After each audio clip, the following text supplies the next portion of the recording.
وَلَٰكِنَّ الشَّيَاطِينَ كَفَرُوا، بلکہ شیطانوں نے کفر کیا، يُعَلِّمُونَ النَّاسَ السِّحْرَ، اور وہ لوگوں کو جادو سکھاتے تھے۔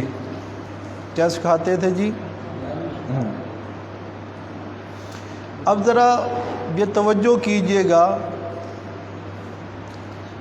حضرت سلیمان علیہ السلام کے دور میں جادو کا بڑا چرچا تھا، بڑا شور تھا۔ لوگ یہ کہتے تھے اس دور کے کہ حضرت سلیمان علیہ السلام جادوگر ہیں۔ کیا ہے؟ جادوگر ہیں، نعوذ باللہ۔ اور جادو کے زور پر حضرت سلیمان علیہ السلام اپنی حکومت چلا رہی ہیں۔ انہوں نے جو ہواؤں کو کنٹرول میں لیا ہوا ہے، چرند پرند درند جنات انسان سب ان کے کنٹرول میں ہے، تو یہ جادوگر ہیں، جادو کے زور پہ انہوں نے یہ سب کچھ کیا ہوا ہے۔ ٹھیک ہے جی؟ تو اللہ پاک نے اس کے جواب میں انہیں جادو اور نبوت کا علم، اس کے درمیان فرق سمجھانے کے لیے اللہ نے دو فرشتے بھیجے، ایک کا نام ہاروت تھا اور دوسرے کا نام ماروت۔ ہاروت اور ماروت، یہ دو فرشتے اللہ نے بھیجے۔ اب ذرا سمجھیے گا، یہ جو فرمایا نا کہ وَاتَّبَعُوا مَا تَتْلُو الشَّيَاطِينُ عَلَىٰ مُلْكِ سُلَيْمَانَ، شیطان جو ہے وہ لوگوں کو جادو کے زور پر اپنے پیچھے لگا لیتے تھے، اور انہوں نے جادو کے متعلق کتابیں لکھ رکھی تھی،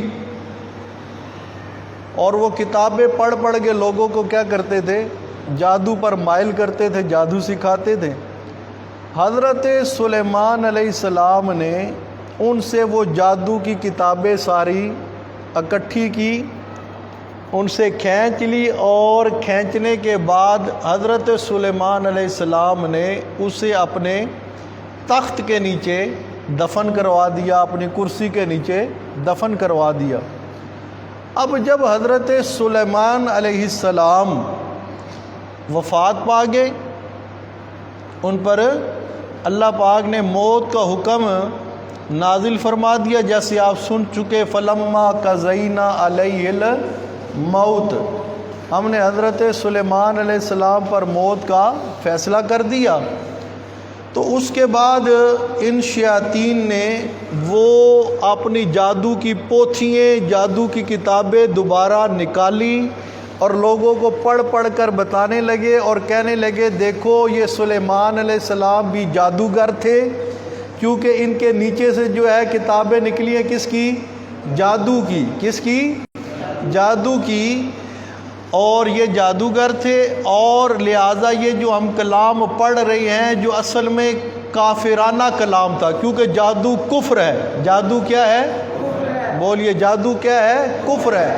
شاہ عبدالعزیز محدث دہلوی رحمۃ اللہ علیہ نے جادو کی کئی قسمیں لکھی، غالباً 13 قسمیں لکھنے کے بعد فرمایا کہ جادو کی ہر قسم جو ہے وہ حرام ہے۔ ہر قسم کیا ہے؟ حرام ہے۔ جادو کرنے والا بھی کافر، جادو کروانے والا بھی کافر۔ بات سمجھ آ رہی کہ نہیں؟ اور اگر وہ شادی شدہ ہے، کیا ہے؟ شادی شدہ ہو کر کوئی عورت یا کوئی مرد شادی شدہ ہے، نکاح ہوا ہے ان کا، اور پھر نکاح ہو جانے کے بعد وہ یہ کفر کا ارتکاب کرتی ہے، جادو کرنے یا کروانے والا، بات سمجھ آ رہی کہ نہیں؟ یہ کفر والا کام کرتے ہیں، تو اس کفر کی وجہ سے جیسے وہ ایمان سے نکل گئے، اسی طرح ان کا نکاح بھی فاسد ہو گیا، نکاح بھی ٹوٹ گیا۔ نکاح بھی کیا ہو گیا؟ ٹوٹ گیا۔ اب ان کے لیے ایک ہی حل ہے کہ وہ سچی توبہ کریں. سچی کیا کریں؟ توبہ کریں، دوبارہ ایمان لائے، کلمہ شہادت پڑھے، کلمہ ایمان لا الہ الا اللہ محمد الرسول اللہ پڑھ کے مسلمان ہوں، اور اس کے بعد پھر تجدید نکاح کریں، دوبارہ نکاح کریں. دوبارہ کیا کریں؟ نکاح کریں. یہ اتنا بڑا جرم ہے. اور حضرت شاہ جی نے وہاں لکھا کہ جادو کی جتنی بھی قسمیں ہیں اس میں غیر اللہ سے، من دون اللہ سے، ما سوى اللہ سے مدد طلب کی جاتی ہے، حتیٰ کہ شیطانی ارواح سے بھی اور شیاطین سے بھی مدد طلب کی جاتی ہے.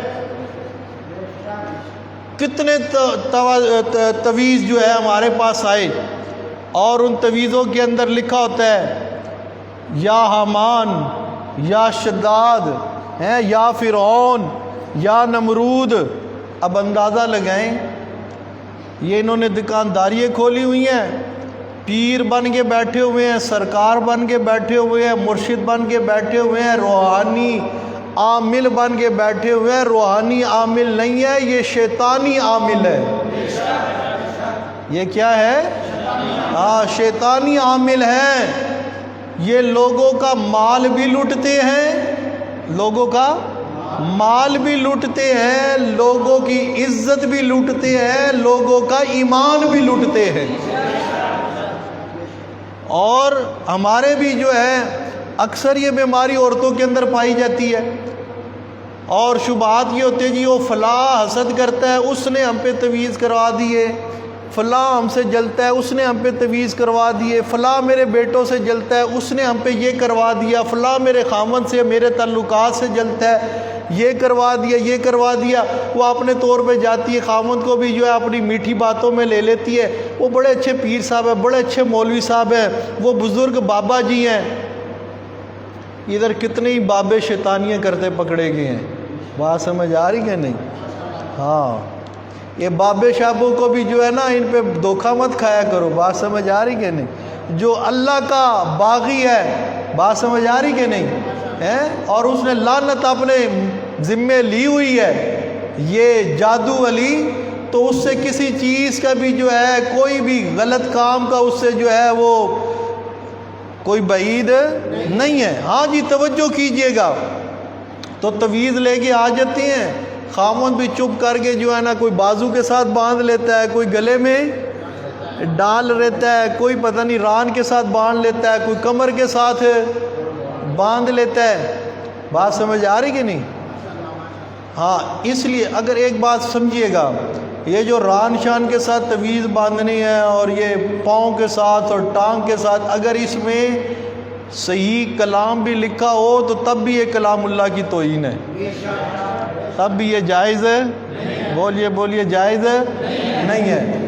اور اگر ان میں شیطانی کلام لکھا ہوا ہے اور اکثریت شیطانی کلام والے ہی تعویذ ہوتے ہیں، بات سمجھ آ رہی کہ نہیں؟ تو اگر اس کو پہن لیا جائے تو آپ اندازہ لگائیں آپ نے گلے میں کیا پہنا ہوا، اس کی وجہ سے اللہ کی رحمت نہیں ہونی، لعنت ہونی ہے، لعنت. بات سمجھ آ رہی کہ نہیں؟ اس لیے اصل تعویذ جو ہے، تعویذ تعوذ، بات سمجھ آ رہی کہ نہیں؟ تعوذ کسے کہتے ہیں؟ بولیے بولیے. اور یار ویسے آسان لفظوں میں تعوذ، اعوذ باللہ من الشیطان، تعوذ تسمیہ پڑھتے ہیں نا ہم، تسمیہ کسے کہتے ہیں؟ بسم اللہ الرحمن الرحیم کو. اور تعوذ کسے کہتے ہیں؟ اعوذ باللہ من الشیطان الرجیم، یعنی شیطان مردود کے شر سے اپنے آپ کو اللہ کی پناہ میں دینا، اللہ کی نگہبانی میں دینا، تعوذ. اور اسی طرح فرمایا اعوذ برب الفلق، اعوذ برب الناس، کل. بات سمجھ آ رہی کہ نہیں؟ توجہ کیجیے. فرمایا قل اعوذ برب الناس، قل اعوذ برب الفلق. اللہ پاک اپنے پیارے پیغمبر کو تویز دے رہے ہیں، مگر وہ تویز لکھا ہوا نہیں ہے بلکہ پڑھنے والا ہے۔ بولیے کون سا تویز ہے؟ فرمایا کل، میرے سوڑے پھل، بولیے کل، سبحان اللہ۔ آپ کہیے کل اعوذ برب الفلق، کل اعوذ برب الناس، مالک الناس، الہ الناس، من شر الوسواس الخناس الذی یوسوس فی صدور الناس من الجنۃ والناس۔ فرمایا یہ ایسا تویز ہے، یہ پڑھیں گے، اگر وہ شیطان جن ہوں گے ان سے بھی حفاظت، اگر وہ شیطان انسان کے روپ میں ہوگا اس سے بھی کیا ہے؟ حفاظت۔ تو آپ پڑھیے، کیا کیجئے؟ پڑھیے۔ وہ پڑھ کے اپنے آپ پر بھی پھونکیے، آپ نے بچوں پر بھی پھونکیے، گھر میں چینی ہے تو اس پر بھی پھونکیے، پانی ہے تو اس پر بھی پھونکیے، اور پیئے، پلائیں۔ بات سمجھ آ رہی کہ نہیں؟ یہ شرعی تعویذ ہے۔ یہ کون سا تعویذ ہے؟ اور بولیے کون سا تعویذ ہے؟ ہاں، اور یہ شرعی تعویذ آپ خود بھی کر سکتے ہیں۔ بات سمجھ آ رہی کہ نہیں؟ بے شک جو نیک شخصیات ہوتی ہے، نیک جو اللہ والی ہوتی ہے، اللہ کے ولی ہوتی ہے، ان کا کیونکہ اللہ کے ساتھ تعلق زیادہ گہرا ہوتا ہے، اللہ کے پیارے ہوتے ہیں، تو ان کی جو ہے اس تعلق کی وجہ سے ان کی دعاؤں میں بھی اثر زیادہ ہوتا ہے، مستجاب الدعوات ہوتے ہیں ان کے دم میں بھی۔ مگر یہ نہیں کہ عام بندہ نہیں کر سکتا، عام بھی کرے، اور جس کو دکھ پہنچا ہو نا ذرا وہ دکھی دل سے کرے تو زیادہ اللہ سن لیتا ہے۔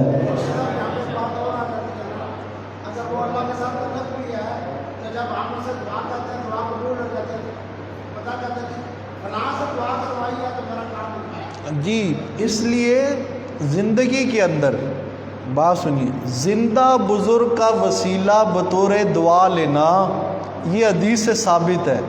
یہ کس سے ثابت ہے؟ حضرت عمر رضی اللہ تعالی عنہ کے دور میں، حضرت عمر رضی اللہ تعالی عنہ کے دور میں بارشیں بند ہو گئی، قحط پڑ گیا، بارش نہیں ہو رہی۔ حضرت عمر فاروق رضی اللہ تعالیٰ عنہ نے نبی پاک صلی اللہ علیہ وسلم کے چچا حضرت عباس رضی اللہ تعالیٰ عنہ کو ساتھ لیا اور باہر میدان میں آئے، اور اللہ سے مخاطب ہو کے کہا، اللہ جی جب تک تیرے پیارے پیغمبر محمد کریم صلی اللہ علیہ وسلم ہمارے درمیان موجود تھے، بارشیں نہیں ہوتی تھی، ہم پیارے پیغمبر کے سامنے عرض کرتے تھے، وہ آپ سے دعا کرتے تھے، آپ بارش برسا دیتے تھے۔ اللہ جی اب پیارے پیغمبر تو موجود نہیں ہے، توجہ، پیارے پیغمبر موجود نہیں ہے، پیارے پیغمبر کے ساتھ اب کلام ہو سکتا نہیں ہے، انہیں اپنی بات سنائی جا سکتی نہیں ہے، ان سے دعا کروائی جا سکتی۔ بات سمجھ آ رہی کہ نہیں ہے؟ ہمیں تو یہ گٹی میں انداز ملا ہے، مسئلہ کوئی بھی آج اللہ کی توحید ثابت کرو۔ بات سمجھ آ رہی کہ نہیں؟ اللہ کی توحید ثابت کرو۔ بھائی انقلاب پیدا ہی تب ہوگا جب اللہ کی توحید سینے کے اندر آئے گی۔ بندہ جتنے مرضی نفل پڑھنے والا بن جائے، جتنے مرضی روزے رکھنے والا بن جائے، اگر اس کے دل کے اندر غیرت ایمان، غیرت توحید، عقیدے کی غیرت نہیں، کبھی بھی انقلاب نہیں آ سکتا، کبھی بھی تبدیلی نہیں آ سکتی۔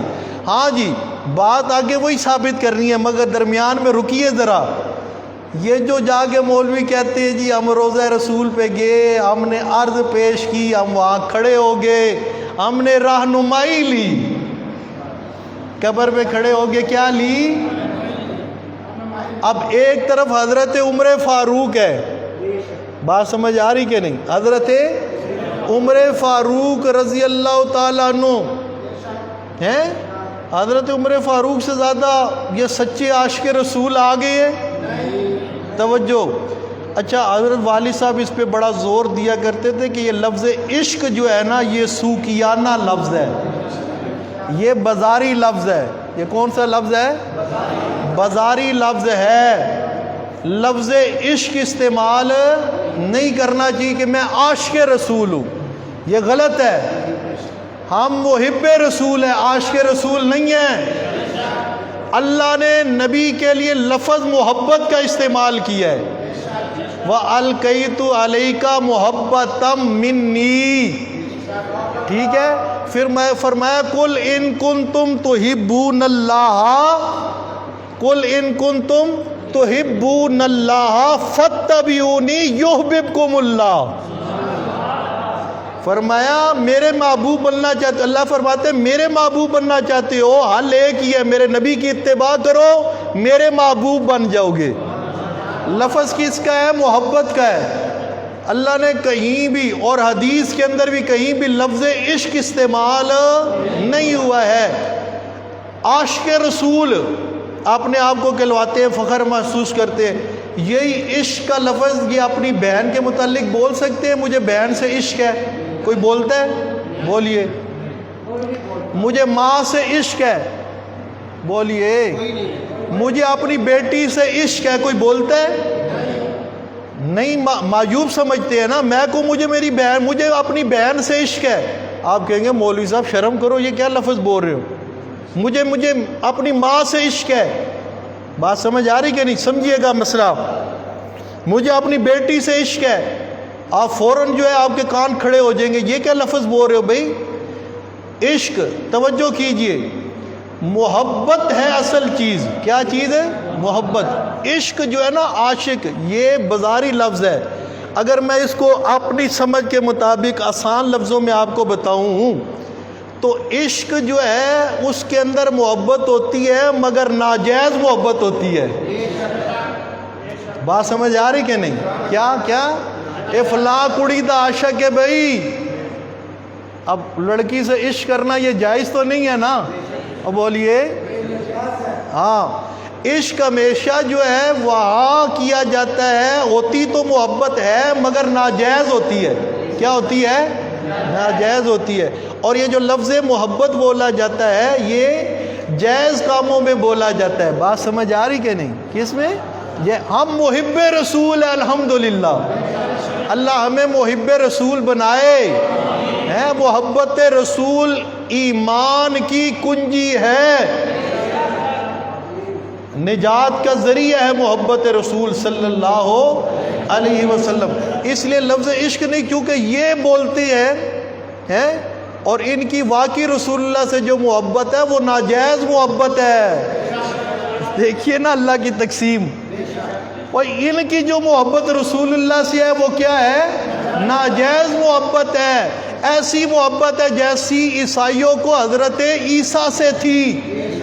عیسائیوں کی بھی حضرت عیسیٰ سے محبت ہے مگر ناجائز ہے، کیونکہ انہوں نے محبت میں حضرت عیسیٰ کو اللہ کا بیٹا بنا دیا، پھر خدا بنا دیا، الہ بنا دیا، تو کافر ہو گئے۔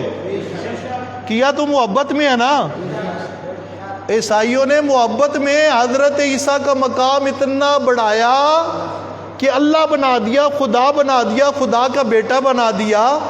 یہ بھی محبت میں پیارے پیغمبر کا مقام اتنا بڑھاتے ہیں کہ عابد اور معبود کا فرق ہی ختم کر دیتے ہیں، ساجد اور مسجود کا فرق ہی ختم کر دیتے ہیں۔ اللہ معبود ہے، محمد الرسول اللہ عابد ہے۔ بات سمجھ آ رہی کہ نہیں؟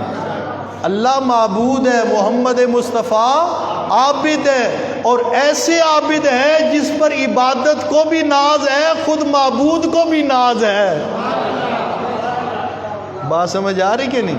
اس لیے معراج والا اعلیٰ موقع ہے، بڑا پیارا موقع ہے، بڑا حسین موقع ہے۔ بات سمجھ آ رہی کہ نہیں؟ اللہ اپنے محبوب کو اوپر بلا رہے ہیں تو فرمایا سبحان الذی اسری بعبدہ، سبحان الذی اسری بعبدہ۔ اور جب وہ اوپر چلے گئے جہاں جبریل بھی پیچھے رہ گیا، پیارے پیغمبر اور اللہ ہے، تو وہاں جب اتنا قرب ہوا نا تو وہاں بھی اللہ فرماتا ہے اوہا الی عبدہ ما اوہا۔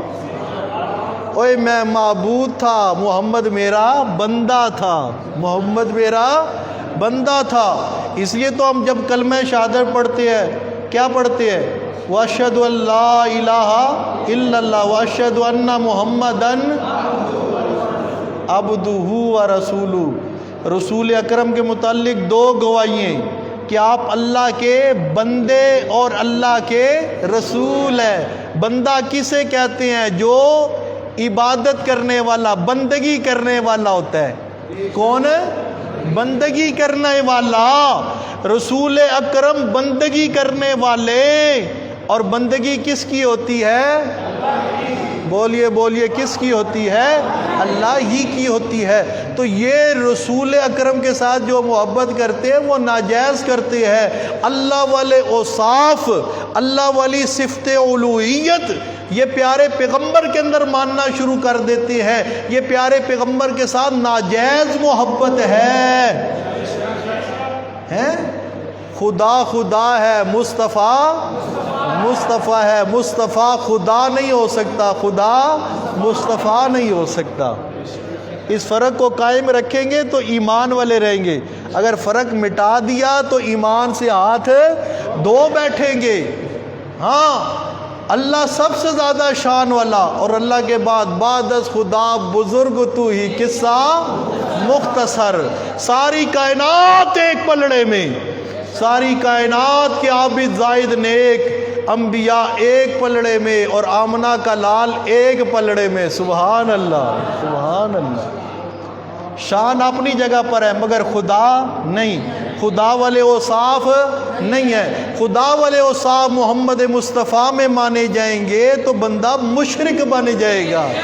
ویسے ہی کافر بنے گا جیسے یہودی کافر ہوئے، جیسے عیسائی کافر ہوئے. ہاں جی، توجہ کیجئے. بات کہاں سے چلی تھی؟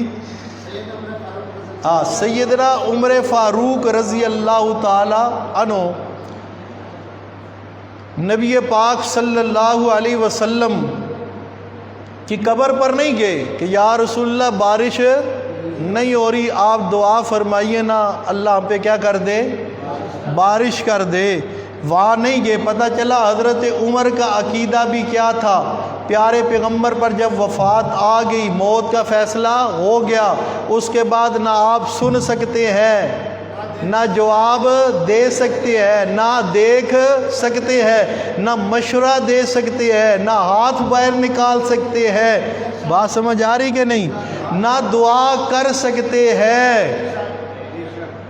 اگر حضرت عمر کا یہ عقیدہ ہوتا کہ جی نہیں بعد از وفات بھی سن لیتے ہیں، تو اب حضرت عمر جو ہے اپنے دور میں نبی کے چچا حضرت عباس کو باہر لے کر نکلے، فرمایا اب اللہ جی آج پیارا پیغمبر تمہارے اندر موجود نہیں ہے، آپ کے پیارے پیغمبر کے چچا حضرت عباس کو ہم دعا کے لیے لائے ہیں، اللہ یہ دعا کریں گے آپ بارش فرما دیجئے.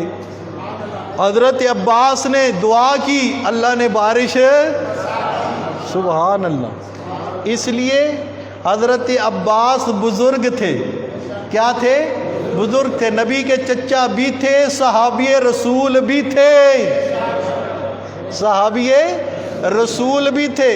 ان کی دعا پتہ چلا جو نیک بزرگ زندہ ہو تو اس کی جو ہے اس سے اس طرح وسیلہ زندگی کے اندر بطور دعا اختیار کرنا جائز ہے.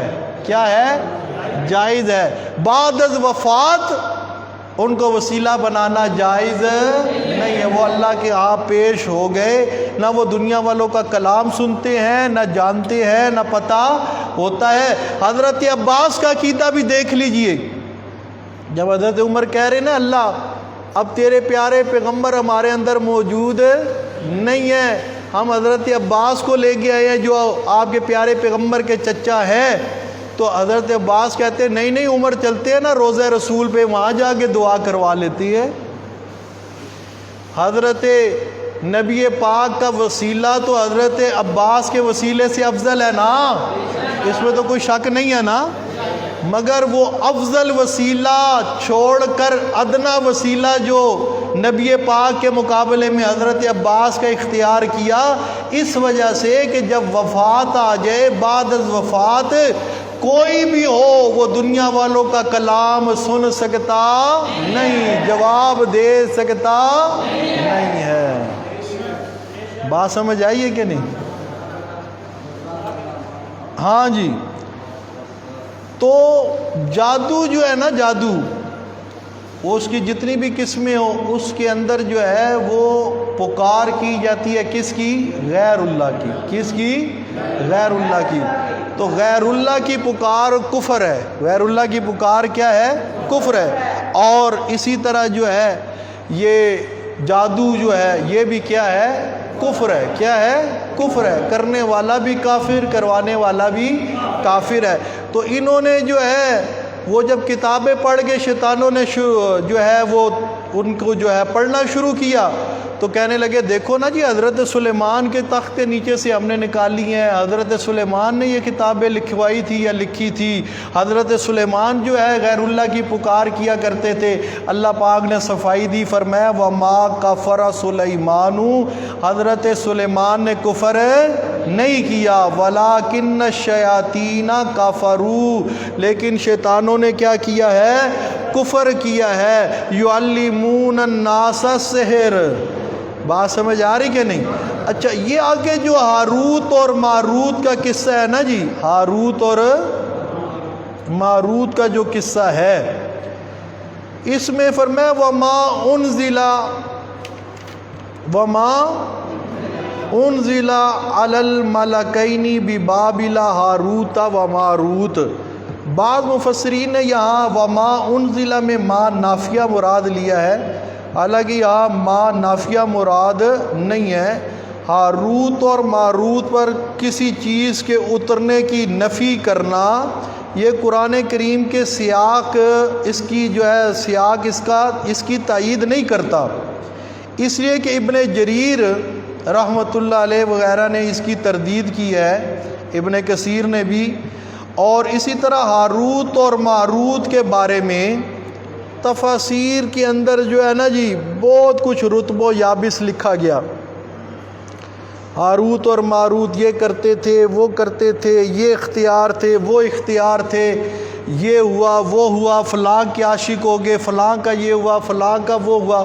یہ ساری باتیں جو ہے بالکل ان کی کوئی اصل نہیں ہے، کوئی اصل نہیں ہے۔ ہاروت اور ماروت پر جو ہے اللہ پاک نے یہ دیکھیے اب قرآن میں فرمایا کہ یہ جو وَمَا أُنزِلَ عَلَى الْمَلَكَيْنِ بِبَابِلَ ہاروت و ماروت، اور جو ہم نے نازل کیا دو فرشتوں پر بابل شہر میں، بابل شہر میں، ایک فرشتے کا نام ہاروت تھا، دوسرے فرشتے کا نام ماروت تھا۔ وَمَا يُعَلِّمَانِ مِنْ أَحَدٍ، اور وہ نہیں سکھاتے تھے کسی ایک کو بھی، حَتَّى يَقُولَا، کیا چیز سکھاتے تھے؟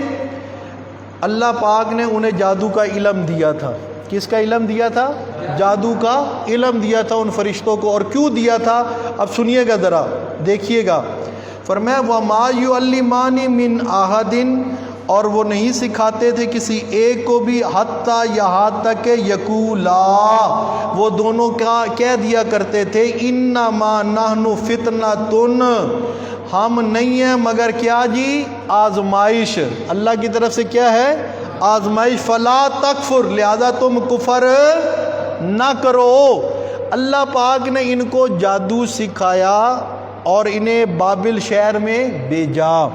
ایک وجہ یہ تھی کہ یہ لوگوں کو جب جا کے جادو جو ہے اس کی حقیقت بتائیں گے، جب جادو کی حقیقت بتائیں گے تو انہیں بات سمجھ آ جائے گی کہ حضرت سلیمان علیہ السلام جادوگر نہیں تھے، ان کے پاس جو علم تھا وہ نبوت کا علم تھا۔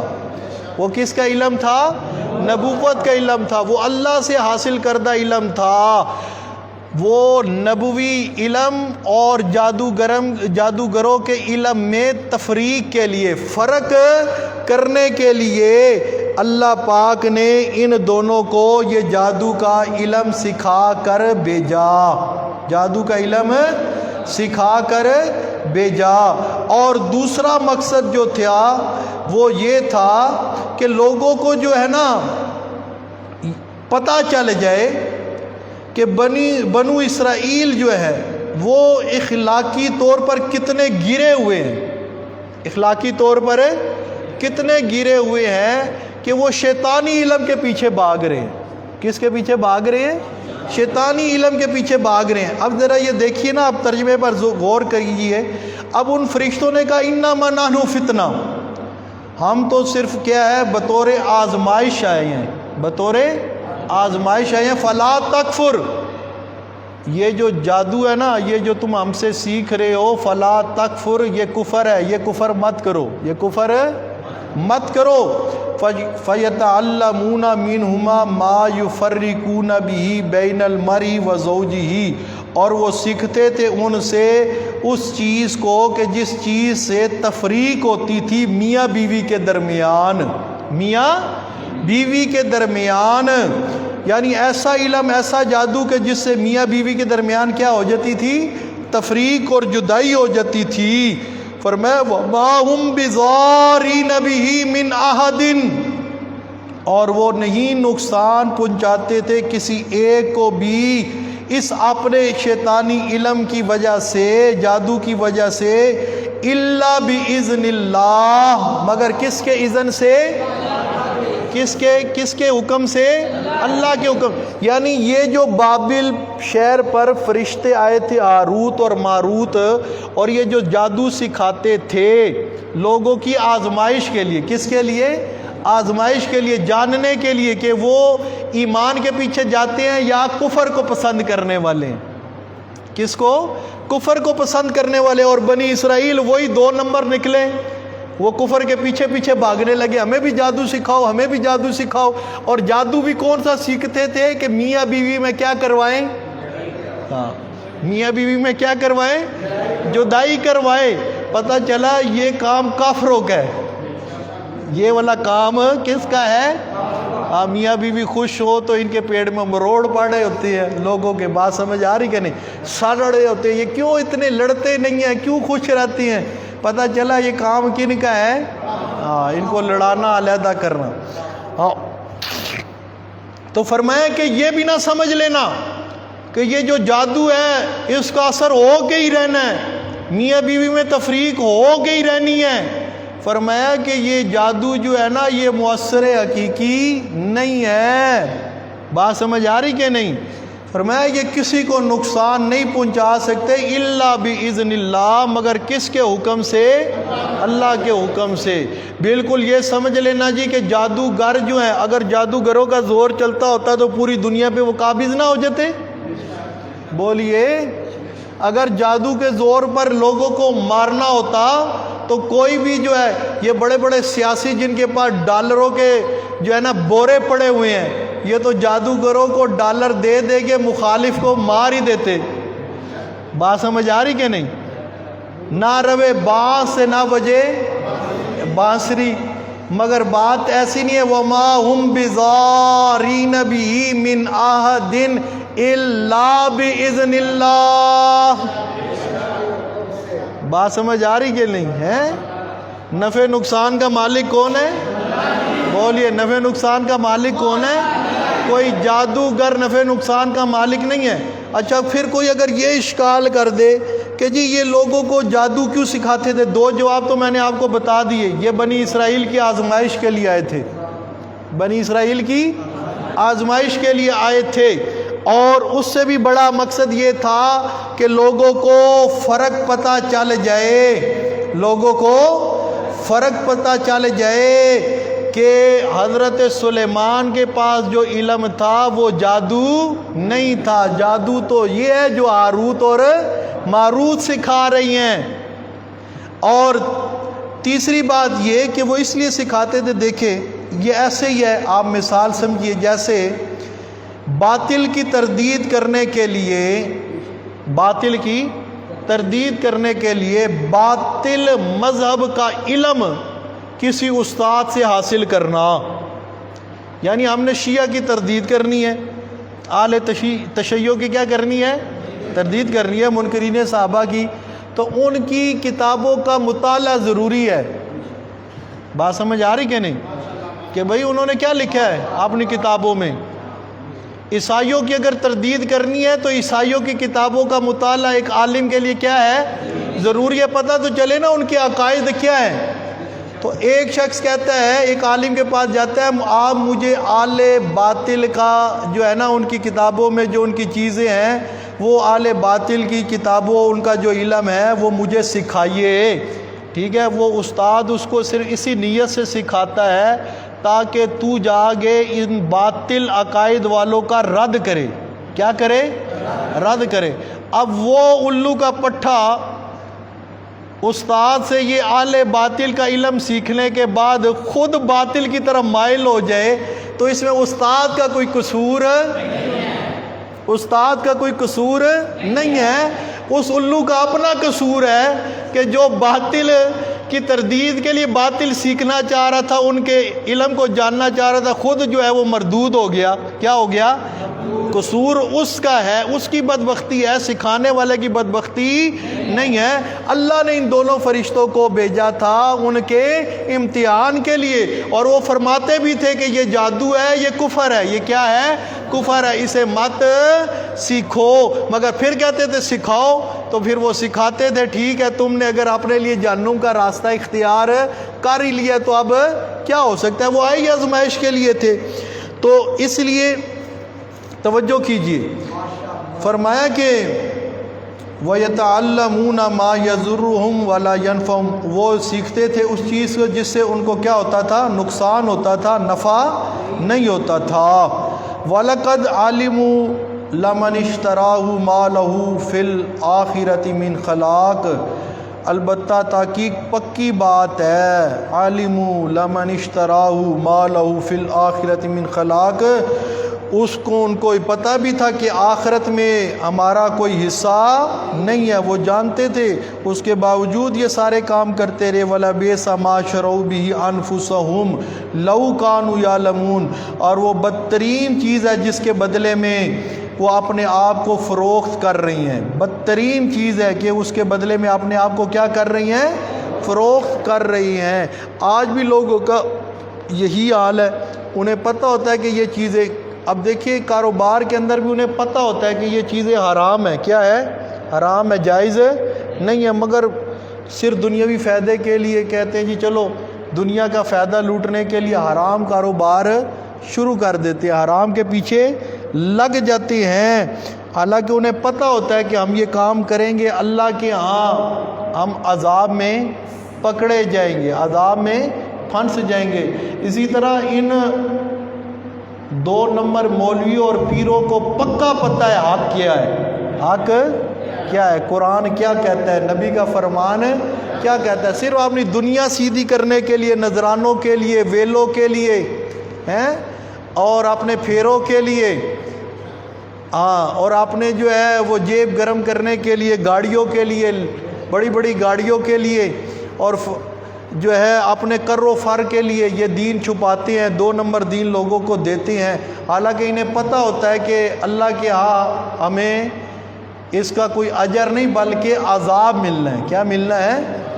فرمایا وَلَوْ أَنَّهُمْ آمَنُوا وَاتَّقُوا، اگر یہ ایمان لے آئے اور تقوی اختیار کرے، لَمَثُوبَةٌ مِّنْ عِنْدِ اللَّهِ خَيْرٌ، تو ان کا اللہ کے ہاں بہت اچھا ثواب ہے، بدلہ ہے، لَوْ كَانُوا يَعْلَمُونَ، اگر یہ اس بات کو جان لے، ہائے کاش یہ اس بات کو جان لیتے، پہچان لیتے، جان لے، لَوْ كَانُوا يَعْلَمُونَ۔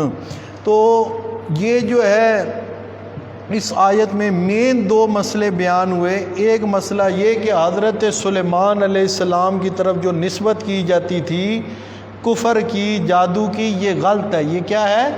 غلط ہے۔ یہ ساری کرشتانی جو ہے شیطان جنوں کی ہے، شیطان جنوں کی ہے، شیاطین کی ہے، اور یہ جو جادو ہے یہ کفر ہے۔ یہ جادو کیا ہے؟ کفر ہے۔ اور ہاروت اور ماروت کو جادو کا علم دے کے جو اللہ نے بھیجا تھا، یہ اس بات کا جواز نہیں کہ آپ بھی جادو سیکھیں اور جو ہے لوگوں کو جادو کر کے دے، بلکہ وہ بطور آزمائش آئے تھے، بطور آزمائش آئے تھے۔ اللہ ہمیں قرآن و سنت پر عمل کی توفیق عطا فرمائے۔ ربنا آتنا فی الدنیا حسنۃ وفی الآخرۃ حسنۃ وقنا عذاب النار۔ وقنا عذاب القبر وقنا عذاب الحشر وقنا عذاب المیزان اللهم إني أسألك الهدى والتقى والعفاف والغنى اللهم إني أسألك العفو والعافية في الدنيا والآخرة اللهم إني أسألك علما نافعا ورزقا واسعا وعملا متقبلا وشفاء من كل داء۔ اللہ ہمیں قرآن مجید سمجھنے سمجھانے کی توفیق عطا فرما۔ اللہ جو یہ سلسلہ چل رہا ہے یہ صدقہ جاریہ ہے حضرت والد صاحب مفسر قرآن حضرت مولانا اسلم ملک صاحب رحمۃ اللہ علیہ کا، اللہ ان کی روح پر کروڑوں رحمتیں نازل فرما، اللہ جنت میں ان کے درجات کو بلند فرما۔ وصلی اللہ تعالی علی خیر خلقی محمد وعلی آلہ وصحبہ اجمعین برحمتک یا ارحم۔